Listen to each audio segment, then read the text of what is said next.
اللہ تبارک و تعالی قرآن مجید میں ارشاد فرماتا ہے ان اکرمکم عند اللہ اتقاکم، بے شک تم میں سے سب سے زیادہ مقرب اور محبوب اور مکرم اللہ کے نزدیک وہ ہے جو تم میں سب سے زیادہ تقوی والا ہے، متقی ہے، پرہیزگار ہے۔ تقوی کے تعلق سے اللہ کے رسول صلی اللہ تعالی علیہ وسلم نے ایک حدیث پاک میں ارشاد فرمایا نبی نے التقوی ہاہنا و اشارہ الی صدرہ، یعنی تقوی یہاں ہے۔ آپ نے اپنے سینے کی طرف اشارہ کرتے ہوئے فرمایا تقوی یہاں ہے۔ تو پتہ یہ چلا کہ تقوی کا تعلق دل سے ہے، تقوی کا تعلق قلب سے ہے۔ انسان کا دل جتنا متقی ہوگا، یعنی اللہ تبارک تعالیٰ کی خشیت انسان کے دل میں جس قدر ہوگی، وہ انسان اللہ تعالیٰ کے نزدیک اتنا ہی مرتبہ والا ہوگا اور محبوب ہوگا، مقرب ہوگا۔ تقوی دل میں ہے، لیکن تقوی کہتے کسے ہیں، کس عمل کا نام تقوی ہے؟ تو اس تعلق سے مفسرین کرام فقہائے اعظام فرماتے ہیں تقوی کہتے ہیں الامتثال بالاوامر والاجتناب عن النواہی، یعنی اللہ تبارک تعالی نے اور رسول اللہ صلی اللہ علیہ وسلم نے جن باتوں کو کرنے کا حکم دیا ہے ان باتوں کو کرنا، ان چیزوں کو بجا لانا، اور جن چیزوں سے اللہ اور اس کے رسول نے منع فرمایا ہے ان چیزوں سے رک جانا، یہ تقوی ہے۔ تو پتہ یہ چلا کہ جو اللہ تبارک تعالیٰ نے ہم پر عبادات اور ریاضتیں فرض کی ہیں اسے ہم بجا لائیں، رسول اللہ صلی اللہ تعالیٰ علیہ وسلم کے بتائے ہوئے طریقے پر اپنی زندگی گزارتے چلے جائیں، اور وہ چیزیں جن میں پڑھنے سے، جن کو کرنے سے اللہ نے منع فرمایا ان چیزوں سے، اور رسول اللہ نے منع فرمایا ان چیزوں سے اپنے آپ کو روک لینا، محفوظ کر لینا، یہ تقوی ہے۔ حضرات، یہ تقوی عام مسلمانوں کو بھی حاصل ہے۔ بہت سارے ایسے لوگ ہیں جو تمام ان چیزوں کو کرتے ہیں جو اللہ نے انہیں حکم دیا ہے، رسول اللہ نے جس کا کرنے کا حکم دیا، اور ان چیزوں سے بچتے ہیں۔ لیکن ایک تقوی اور ہوتا ہے جو اخص الخواص کا تقوی ہے۔ اخص الخواص، اللہ کے بندوں میں کچھ بندے ایسے ہیں جن کا تقوی اس سے بھی اوپر کا ہے۔ ان کا تقوی اس تعلق سے فرماتے ہیں کہ اخص الخاص کا تقوی یہ ہے کہ وہ ما سوی اللہ، یعنی اللہ کے علاوہ تمام چیزوں سے اپنے آپ کو قطع تعلق کر کے، اپنا رشتہ توڑ کر صرف اور صرف اللہ وحدہ لا شریک کی بارگاہ میں اپنی لو لگائے رکھنے کا نام تقوی ہے۔ اور ایسا تقوی، اس معیار کا تقوی، اس پائے کا تقوی ہر انسان کو حاصل نہیں ہے۔ یہ اللہ کے کچھ مقرب بندے ہوتے ہیں جنہیں یہ مرتبہ حاصل ہوتا ہے، جنہیں یہ مقام حاصل ہوتا ہے، جو اللہ کی بارگاہ میں محبوب ہوا کرتے ہیں، ان کو اللہ تبارک تعالیٰ یہ تقوی عطا فرماتا ہے اور وہ ایسے متقی کہلاتے ہیں۔ اور جانتے ہیں جب انسان اس منزل پر پہنچ جاتا ہے، اللہ کا مقرب ہو جاتا ہے، تو اللہ تبارک تعالیٰ ارشاد فرماتا ہے، بخاری شریف کی حدیث ہے، حضرت ابو ہریرہ اس کے راوی ہیں، فرماتے ہیں اللہ فرماتا ہے کہ جب انسان میرا قرب حاصل کر لیتا ہے، میری بارگاہ کا وہ مقرب ہو جاتا ہے، تو اللہ فرماتا ہے کنت سمعہ الذی یسمع بہ، کہ میں اس کا کان بن جاتا ہوں جس سے وہ سنتا ہے، وہ بصرہ الذی یبصر بہ، میں اس کی نگاہ بن جاتا ہوں جس سے وہ دیکھتا ہے۔ اور آگے ارشاد فرماتے ہیں حضور صلی اللہ علیہ وسلم نے فرمایا، اللہ ارشاد فرماتا ہے وَيَدُهُ الَّتِي يَبْطِشُ بِهَا، میں اس کا وہ ہاتھ بن جاتا ہوں جس سے وہ پکڑتا ہے۔ آگے فرمایا گیا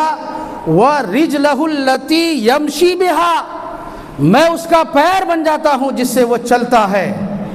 اور حدیث کا آخری ٹکڑا ارشاد فرمایا گیا وَلَئِن سَأَلَنِي لَأُوتِيَنَّهُ، کہ اگر ایسا بندہ مجھ سے کچھ مطالبہ کرتا ہے، مجھ سے سوال کرتا ہے تو میں اسے ضرور دیتا ہوں، میں اسے ضرور دیتا ہوں۔ آگے ارشاد فرمایا گیا وَلَئِن استعاذنی لأعیذنہ، کہ اگر وہ مجھ سے پناہ مانگتا ہے، میری پناہ مانگتا ہے تو میں اسے اپنی پناہ میں لے لیتا ہوں۔ حضرات، اس حدیث سے یہ مطلب ہوا، اس کا پتہ یہ چلا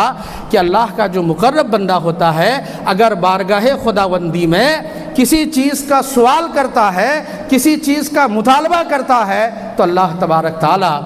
اسے وہ عطا فرماتا ہے۔ آئیے ایک حدیث جس کو امام مسلم رحمۃ اللہ تعالیٰ علیہ نے اپنی صحیح میں نقل فرمایا، حضرت عسیر بن جابر کی روایت ہے، وہ فرماتے ہیں کہ جب یمن سے امدادی فوج کا ایک قافلہ مدینہ طیبہ آیا تو حضرت عمر رضی اللہ تعالیٰ عنہ اس فوج کے پاس پہنچے اور فرمایا کہ کیا تم میں کوئی اویس بن عامر ہے جس کا تعلق قبیلہ قرن سے ہو؟ حضرت عمر رضی اللہ تعالیٰ عنہ نے جب یہ سوال کیا، اس میں جو لوگ تھے جنہیں معلوم تھا بتایا، حضرت عمر وہاں تک پہنچے، حضرت اویس بن عامر تک پہنچے اور فرمایا کہ آپ اویس بن عامر ہیں؟ کہا ہاں۔ حضرت عمر نے پوچھا کیا آپ کا تعلق قبیلہ قرن سے ہے؟ کہا ہاں، میرا تعلق قبیلہ قرن سے ہے۔ پھر حضور نے فرمایا کہ کیا آپ کو برس کی بیماری تھی، سفید داغ کی، جو کم ہوتے ہوتے ہوتے 1 درہم کے برابر رہ گیا ہے؟ کہا ہاں۔ پھر اس کے بعد حضرت عمر نے پوچھا کیا آپ کی والدہ بھی ہیں؟ کہا ہاں، میری والدہ ہے۔ حضرت عمر رضی اللہ تعالیٰ عنہ نے فرمایا کہ میں نے نبی اکرم صلی اللہ تعالیٰ علیہ وسلم کو یہ فرماتے ہوئے سنا کہ حضور نے مجھ سے فرمایا اے عمر، جب تمہارے پاس اویس بن عامر جن کا تعلق قبیلہ قرن سے ہے اور اس کی یہ صفت ہے کہ اس کو برس کی بیماری تھی لیکن کم ہوتے ہوتے 1 درہم رہ گیا ہے، اور اس کے ساتھ ان کی والدہ ہے، اور والدہ کے ساتھ ان کا حسن سلوک نہایت ہی عظیم ہے، بہت اچھا ہے، بہت خوبصورت ہے، بہت شاندار ہے، اگر تم ان سے ملو، اگر تمہاری ان سے ملاقات ہو تو تم ان سے اپنے لیے استغفار کی دعائیں ضرور کرانا، اپنے مغفرت کی دعا اس سے ضرور کرانا۔ پھر اللہ کے رسول نے ارشاد فرمایا کہ یہ ان کا مقام و مرتبہ ایسا ہے، یہ اتنے مقام پر فائز ہیں کہ لو اقسم علی اللہ لا ابرہ، کہ اگر یہ اللہ کے لیے اللہ سے مانگنے میں کسی چیز کی قسم کھا لیں تو اللہ تبارک تعالیٰ ان کی قسموں کو پورا فرما دیتا ہے، اللہ تعالیٰ ان کی قسمیں پوری فرما دیتا ہے۔ تو حضرت عمر نے کہا کہ ہم نے یہ سنا ہے رسول اللہ سے، اس لیے آپ ہمارے لیے دعائے مغفرت کیجیے۔ تو حضرت اویس قرنی رضی اللہ تعالیٰ عنہ نے حضرت عمر کے لیے استغفار کی، دعائے مغفرت کی۔ پھر حضرت عمر نے فرمایا کہ آپ کہاں رہنا پسند کریں گے؟ تو انہوں نے کہا کہ ہم کوفہ میں رہنا پسند کریں گے۔ حضرت عمر نے فرمایا اگر آپ چاہیں تو میں کوفہ کے گورنر کو آپ کے بارے میں لکھ دیتا ہوں تاکہ آپ کی شایان شان وہ انتظام کرے اور آپ کی وہ خدمت بجا لائے۔ حضرت اویس قرنی نے فرمایا کہ نہیں، رہنے دیجئے، میرے لیے یہی درویشی اور یہی فقیری بہتر ہے۔ حضرات، میں یہ کہنا چاہ رہا ہوں کہ اللہ کا جو مقرب بندہ ہوتا ہے، اگر اللہ تبارک تعالیٰ کی بارگاہ میں وہ کسی چیز کا سوال کرتا ہے تو اللہ تبارک تعالیٰ اسے ضرور پورا فرماتا ہے، اسے ضرور عطا فرماتا ہے۔ ہم نے حدیث قدسی کے حوالے سے آپ کو بتایا کہ اگر اللہ تبارک تعالیٰ سے وہ بندہ مانگتا ہے تو اللہ فرماتا ہے لَأُوتِيَنَّهُ، ہم اسے ضرور دیتے ہیں۔ اور حضرت اویس قرنی کے تعلق سے نبی نے فرمایا کہ ان کی شان ایسی ہے کہ اگر یہ قسم کھا لیں کسی چیز پر تو اللہ تبارک تعالیٰ اسے پوری فرما دیتا ہے۔ تو پتہ یہ چلا کہ جو اللہ کا مقرب بندہ ہوتا ہے اللہ تبارک تعالیٰ اسے ضرور پورا فرماتا ہے۔ آپ آئے ہیں آستانہ مخدوم پاک کے اندر، آستانہ مخدوم پاک میں آپ حاضری دینے آئے ہیں، زیارت کے غرض سے تشریف لائے ہیں۔ معلوم ہے حضرت مخدوم پاک رضی اللہ تعالیٰ عنہ نے بھی ایک دعا کی تھی، خود ان کا فرمانا ہے کہ میں نے جب وہ دعا کی تو اللہ تبارک تعالیٰ نے میری اس دعا کو قبول فرما لیا۔ حضرت عبدالرزاق نور العین کو سامنے بٹھا کر، جو آپ کے جانشین اول اور فرزند روحانی ہیں، حضرت مخدوم پاک نے فرمایا تھا کہ نور العین، تمہارے لیے خوشخبری ہو، تمہیں بشارت ہو کہ ہم نے تمہارے لیے اور تمہاری اولاد کے لیے اللہ تعالیٰ سے دعا کی ہے اور میری دعا اللہ تبارک تعالیٰ نے قبول فرما لیا ہے، اس لیے تمہاری اولاد ہر دور میں اللہ تبارک تعالیٰ کا مقرب اور محبوب ہوا کرے گی۔ اللہ تبارک تعالیٰ کی بارگاہ میں ان کو درجہ ملے گا، وہ مقرب ہوں گے۔ اور یاد رکھنا، جو تمہاری اولاد سے محبت کرے گا اللہ تبارک تعالیٰ اس سے محبت کرے گا، اور جو تمہاری اولاد سے دشمنی کرے گا وہ مجھ سے دشمنی کرے گا۔ اللہ کا ارشاد ہے، حضور نے فرمایا کہ اگر کسی نے اللہ کے ولی سے دشمنی مول لی تو اللہ ارشاد فرماتا ہے کہ میں اس سے اعلان جنگ فرماتا ہوں۔ حضرات، کہنے کا مقصد یہ ہے کہ جو اللہ کے برگزیدہ بندے ہوتے ہیں، جو مقرب ہوتے ہیں، اللہ تبارک تعالیٰ انہیں عطا فرماتا ہے اگر وہ کچھ مانگتے ہیں۔ آپ نے یہاں تک آپ نے ملاحظہ فرمایا کہ اللہ کی بارگاہ میں بہت سارے ایسے بندے ہوتے ہیں جن کا ایک مقام ہوتا ہے، جن کا ایک مرتبہ ہوتا ہے۔ یہ کچھ اور لوگ ہوں گے، ان کی یہ بدباطنی ہوگی جو ایسے کہتے ہوئے نظر آتے ہیں کہ اللہ کے سامنے بندوں کی حیثیت کچھ نہیں ہے، زیرو ہے، وہ ذلیل ہیں، وہ خار ہیں۔ ہم ایسا نہیں کہتے، بلکہ ہم یوں کہتے ہیں اللہ نے اپنے بعض بندوں کو بہت بڑا مقام دیا ہے، بہت اختیارات دیا ہے، بہت تصرفات عطا فرمایا ہے، جن کی بنیاد پر وہ لوگوں کی مدد کرتے ہیں، لوگوں کو فائدہ پہنچاتے ہیں۔ پیارے محترم بزرگ اور دوستو، بات دراصل یہ ہے کہ حضرت غوث اعظم رضی اللہ تعالیٰ عنہ نے ایک موقع پر ارشاد فرمایا تھا کہ میں وہ ہوں جو قضائے مبرم کو ٹال دیتا ہوں، تقدیر کو ٹال دیتا ہوں، بدل دیتا ہوں۔ حضرت غوث پاک نے فرمایا، اب یہ بات سمجھ سے باہر ہے کہ بندہ تقدیر کو ٹال دے۔ تقدیر وہ جسے اللہ تبارک تعالیٰ جانتا ہے، اس کو بندہ ٹال دے۔ یہ اختیار، یہ قدرت، یہ تصرف ایک بندے کو حاصل ہے۔ حضرت غوث پاک رضی اللہ تعالیٰ عنہ نے جب یہ فرمایا اور جب لوگوں نے سنا، آج بھی لوگ اس تعلق سے کانا پھوسی کر رہے ہیں کہ یہ کیسے ہو سکتا ہے کہ ایک بندہ تقدیر کو بدل دے۔ پیارے محترم بزرگ اور دوستو، ان بزرگوں کی بارگاہ میں ہماری حاضری اس لیے ہوتی ہے کہ ہمارے اوپر اگر آنے والی کوئی مصیبت ہو، ہم کسی پریشانی میں مبتلا ہوں تو ہماری پریشانیاں دور ہو جائے، اور ان بزرگوں کی صحبت میں رہ کر اللہ تبارک تعالی ہمیں بھی نیک اور پارسا بنا دے، ہمیں بھی محبوب بنا لے، ہمیں بھی اللہ اپنی بارگاہ کا قرب عطا فرما دے۔ یہ مقصد ہوتا ہے ہماری اور آپ کی ان جیسے بزرگوں کی بارگاہ میں حاضری کا۔ حضرت غوث اعظم نے جب فرمایا تو یاد رکھیے، اس کو سمجھنے کے لیے ایک بات کو آپ تھوڑی سی توجہ کے ساتھ سماعت کیجئے۔ قضا یعنی تقدیر تین ہوتے ہیں، تقدیر کی تین قسمیں۔ تقدیر ہے جسے ہم قضائے معلق کہتے ہیں۔ معلق مطلب یہ ہے کہ اس کا معلق ہونا یعنی لٹکی ہوئی ہونا سب پر ظاہر ہے، فرشتوں پر، فرشتے اس بات کو اچھی طرح سے جانتے ہیں کہ اس کی یہ تقدیر لٹکی ہوئی ہے کہ اگر کوئی نیک عمل کرے گا، اس کا مطلب یہ ہوتا ہے کہ اگر بندہ نیک عمل کرے تو پھر ایسی صورت میں اس پر آنے والی جو مصیبت ہے وہ ٹل جائے گی۔ اسی لیے کہا جاتا ہے انما الصدقات تدفع البلایا، کہ جو صدقہ ہے، جو خیرات ہے، جو ہم لوگوں کو دیتے ہیں، اس سے بلائیں ٹل جاتی ہیں۔ ایک انسان دعا کرتا ہے، اللہ تبارک تعالیٰ آنے والی مصیبتوں کو ٹال دیتا ہے۔ ہم نیک اعمال کرتے ہیں، ہمارے نیک عمل کے بدلے اللہ تبارک تعالیٰ آنے والے پریشانیوں کو دور فرما دیتا ہے۔ یہ ایسی قضا ہے جس کو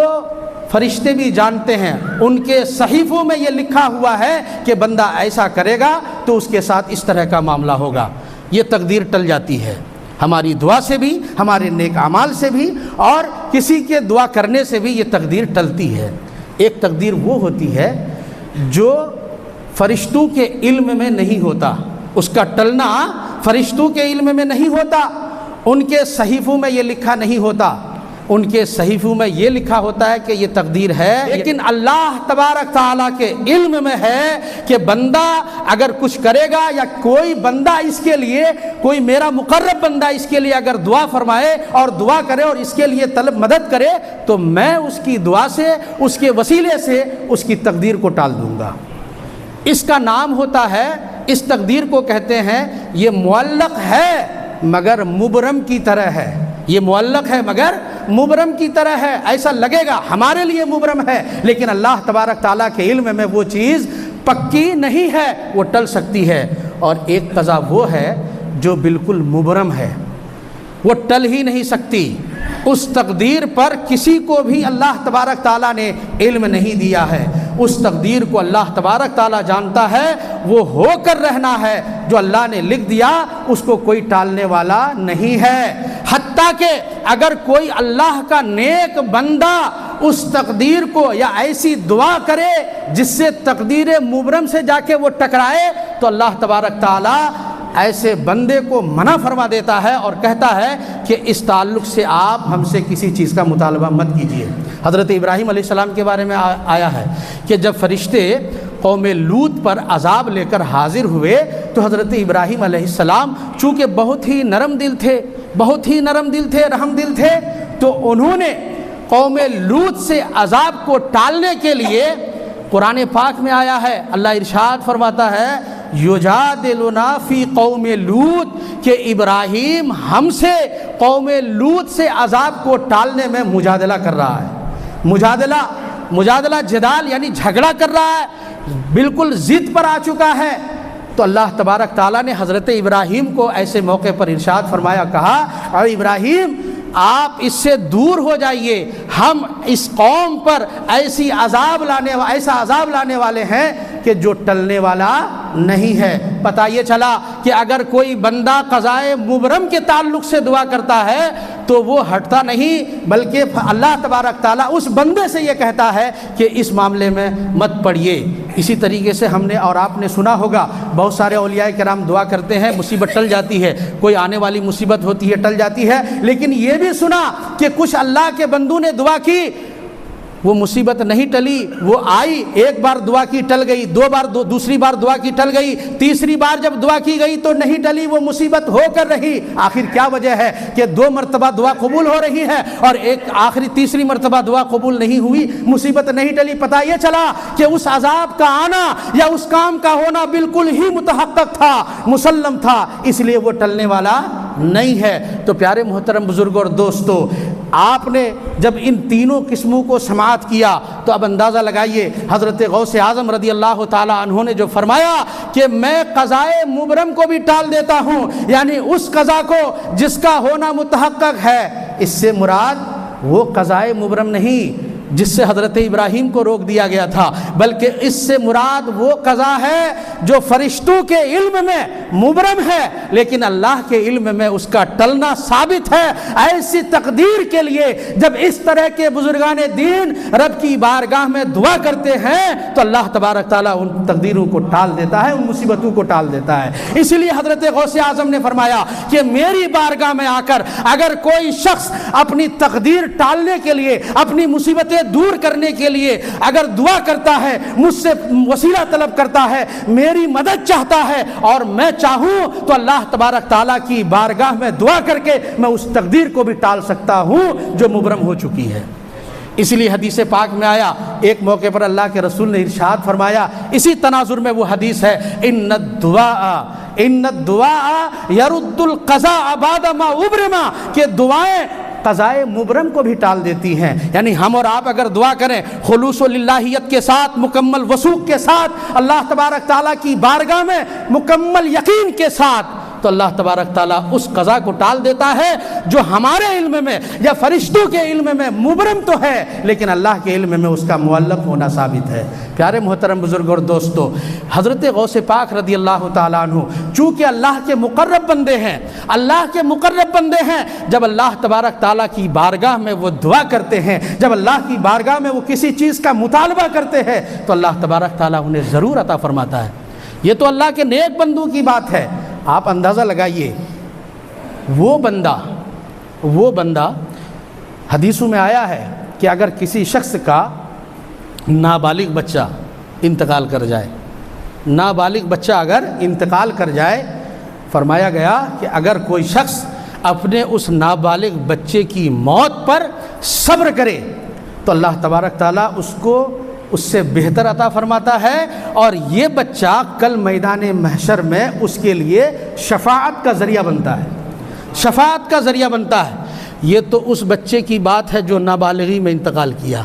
روایت میں یہاں تک آیا ہے کہ اگر مسلمان کا ناتمام بچہ، وہ بچہ جو ماں کے پیٹ میں ہے، شکم مادر میں ہے، ابھی اس کے اعضاء مکمل طور سے تیار نہیں ہوئے، اگر اس کا ایبورشن ہو جاتا ہے، وہ ناتمام بچہ پیدا ہوتا ہے، وہ بچہ کل میدان محشر میں، حدیث پاک میں آیا ہے کہ وہ بچہ کل میدان محشر میں رب تبارک تعالیٰ سے جھگڑے گا اور اپنے والدین کی سفارش کے لیے، شفاعت کے لیے رب کی بارگاہ میں اس طرح سے اپنی بات پیش کرے گا جیسے لگ رہا ہے کہ کوئی جھگڑا کر رہا ہے۔ حدیثوں میں آیا ہے کہ رب کائنات اس سے فرمائے گا، یا ایھا السقط المراغم ربہ، اے ناتمام بچہ، اے مجھ سے جھگڑنے والے، لو اپنے والدین کے ہاتھوں کو پکڑو اور سیدھے جنت میں چلے جاؤ، سیدھے جنت میں چلے جاؤ۔ حضرات اندازہ لگائیے، ایک ناتمام بچہ ہے، ایک نابالغ بچہ ہے، جب اس کا یہ حال ہے